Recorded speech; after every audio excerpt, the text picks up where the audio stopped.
So Donald Trump, the president, is on a tweet high this morning. There's about 7 of them. The last one is my favorite. Says, ever since the Boston Red Sox showed up at the White House, he just tweeted this moments ago. Ever since the Red Sox showed up at the White House, they haven't lost a game. He's right about that. They won 5 straight. They swept the Mariners this weekend. So Trump taking credit for the Red Sox recent success. But if you go back to Trump's Twitter timeline, this is 2 days ago, Brian Stelter, that moron from CNN, had tweeted something. And here's Rich Lowry's response. Says, I know he won't do this because obviously the political narrative is important to him and people around him, but Mueller should say, quote, I wrote a 400-page report. That's my testimony. Do with it what you will. And that tweet by Rich Lowry was retweeted just 2 days ago by President Donald Trump himself. His new column is out, Rich Lowry, There Are No Mysteries with Donald Trump, National Review editor. His stuff is syndicated all across the country here at the New York Post. Rich Lowry being retweeted by President Donald Trump. I mean, forget about Bernie and Sid. Now you've really made it. You like him now. Yeah. Actually, it's the second retweet in about a month. So a friend texted me yesterday, you got a cabinet position coming your way, Rich. You know what's funny? He made one appearance on this show. It was day 5. We replaced Imus in April of 2018. And the 5th day, that Friday, he came on this show. And he tweeted Rich like 7 hours later, congratulations to Bernie and Sid. Great show. Wish you the best of luck. And that tweet from President Trump, where he mentioned Bernie and Sid, it was one of the greatest, for a guy that did coke for 30 years, it was one of the greatest highs I've ever had, ever. Yeah, it's awesome. I mean, he has an incredible following, and you immediately feel it. You'll feel the effects for days. People praising you and people also attacking you. So he has that effect. Right, so dust off your pussy hats, Rich Lowry. We have a constitutional crisis, according to the Democrats, of course, which is laughable. The only crisis is that Trump seems to be on a winning streak, the economy, on collusion, and in my opinion, getting reelected with some of these screwballs out there. So, and by the way, that Mueller, Barr didn't have to release that stupid Mueller report. He really didn't have to. He released 98% of it. The other 2%, as you know, he's precluded from releasing because it's against the law, and the Democrats won't even go down and read the unredacted, the full report. What's going on here? Yeah, so you read these special counsel regulations. They talk about the special counsel acting like a U.S. attorney. So, in other words, just a standard prosecutor. And they're written to try to avoid what we had in the independent counsel era, which is these independent counsels writing these long narrative reports about people who may not have committed a crime. And that's exactly what Mueller did.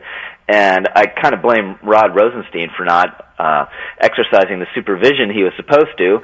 But Mueller does this, and then there's kind of no political alternative but to release the report.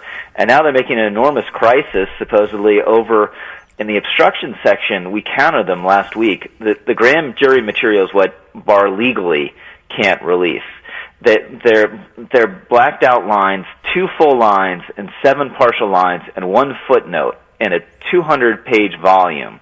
In the obstruction section. So the idea that they desperately need this material or they don't know what happens in any of this is completely insane. And I think it's classic displacement where they really want to impeach the president. They know that'd be too perilous. Maybe they'll end up doing it anyway, but it's something they want to avoid. So they're just punching in the face the next guy they can, which is Bill Barr.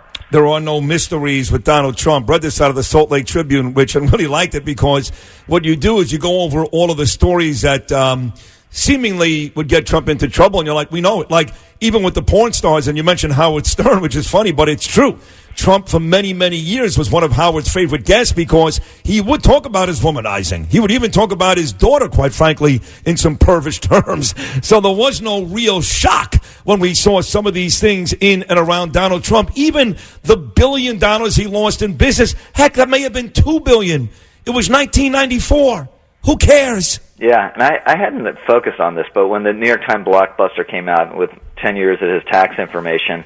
I went back and he talked about this all the time. Because the screaming chyrons on cable TV where he lost more than $1 billion over 10 years. On the first episode of The Apprentice, he said, I was billions of dollars in debt. Billions, he said. He made it plural, yes. Yeah, with plural. And he wrote an entire book about this called The Art of the Comeback, which is about how low he was. And he's obviously made no secret either that he used every tax dodge possible. When Hillary Clinton in one of the debates says, Donald, I think you may not have had any tax liability for years, he's like, yeah, that would make me smart. So, that's right, he said exactly, that. Yeah. So I was talking to some guys in the administration the other day, and they just said, this is, he's the most transparent president in history in this sense. What you get in private is what you get in public, and we all know who he is, and there's just going to be no revelation, I think, that changes anyone's view of him. And we've seen this with the Mueller report. We were supposed to be in pins and needles for 2 years. No one's changed their mind a bit.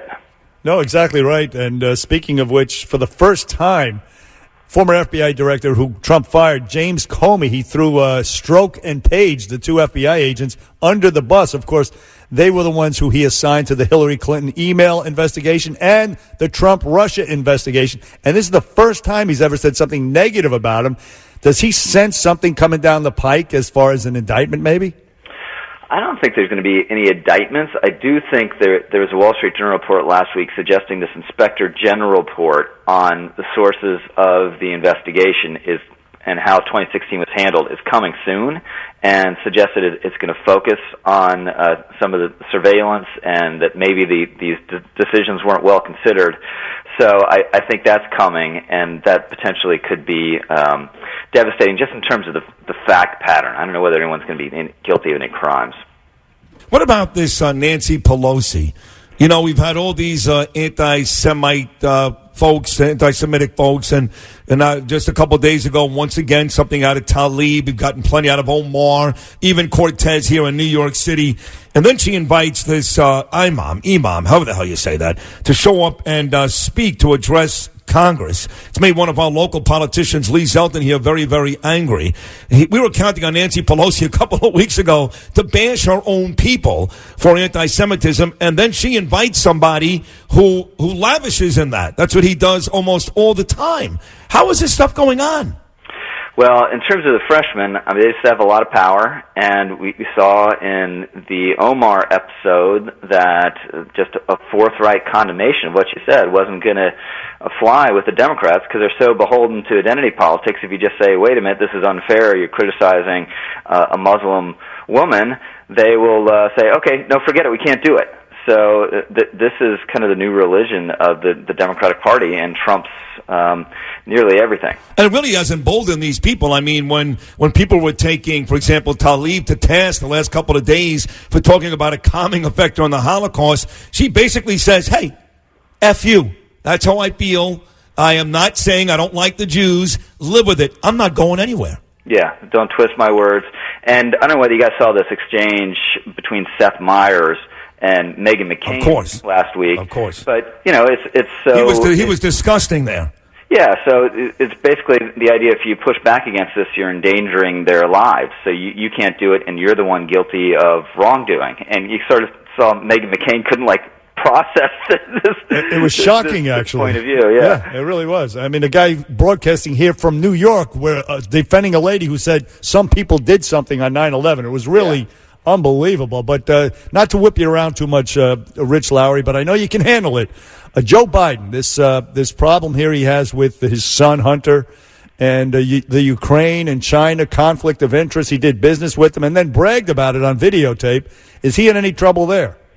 Well, first of all, I have to say I was just wrong. I never thought Biden would be this strong coming out of the gate. And it's really concerning for those of us who assume the Democratic Party is crazy, as we've just talked about. He has rendered Bernie Sanders irrelevant already. Yeah, I mean, Bernie is now down with the rest of the pack. It's Biden and the seven dwarves. So, and I think on paper, no one really knows anything about electability, but on paper, he seems the strongest candidate. So, but this is a classic phenomenon where you can be, a vice president, you can be in the national politics for decades, and there's nothing like the scrutiny of being a presidential candidate. And we saw it with all his touching and Eskimo kissing, and we're seeing it with this. Now, I think it's probably a step removed because it's son, it's not him. But there will be more of these kind of things that either people didn't know about or didn't focus on very much. Yeah, he'll be fine. Jimmy won with Billy, and Bill won with Roger. Folks, on Rich Lowry, there are no mysteries with Donald Trump. It's in the Salt Lake Tribune. He's a wonderful writer and a great guest every Monday. As always, Rich, Grand Slam home run. Thank you, buddy. Hey, thanks so much, guys. Man. All right, Rich, we'll take a short break. When we get back, busy sports weekend, 2 Game 7s in the NBA, and the Yankees keep rolling. The Blitz is next. Bernie and Sid in the morning, 77 WABC.